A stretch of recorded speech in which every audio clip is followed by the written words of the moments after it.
Welcome back to Film Snob HQ. We're still on the road to Avengers Doomsday. We're closing in on the end of the second era of Marvel films, which is the MCU Phase 1.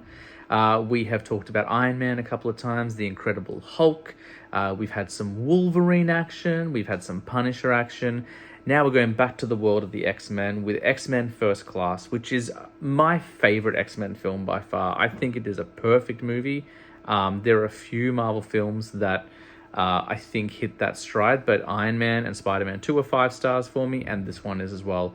Brand new cast for everyone. We've been watching these X-Men films for the last 10 years. We got used to them, and now they've been cast younger because we're going back to the 1960s. We've got James McAvoy as Charles Xavier, Michael Fassbender as Magneto, Nicholas Hoult as Beast, Jennifer Lawrence as Mystique. This trilogy or quadrilogy or quintology, because there's 5 of them in the end, is definitely where the timeline gets messy. Wolverine first played with the timeline by giving us a Charles Xavier not in a wheelchair played by Patrick Stewart, and then we've got James McAvoy who can also walk, but by the end of the film is in a wheelchair. So there's a bit of weird stuff there. And then every movie's in a different decade. This one's in the 60s, Days of Future Past is the 70s, Apocalypse is the 80s, and I think Dark Phoenix is the 90s. So it does get a little bit odd, for sure. That being said, this one is brilliant. Matthew Vaughn directs. James McAvoy is excellent as Charles Xavier. This is a more reckless Charles Xavier. He is kind of swinging and happening and very much a free love kind of guy. He's in a long-term friendship with Mystique, who definitely has romantic interest in him, but he doesn't reciprocate.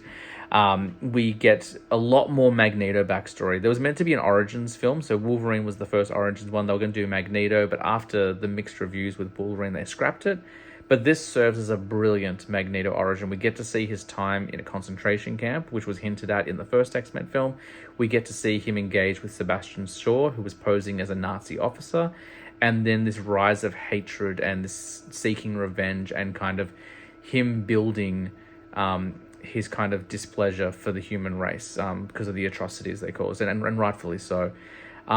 Despite having such dark themes and being, kind of centered around the Cuban Missile Crisis, it's a really fun movie. The whole young cast is really energetic and exciting. The training montages of the new mutants is really fun.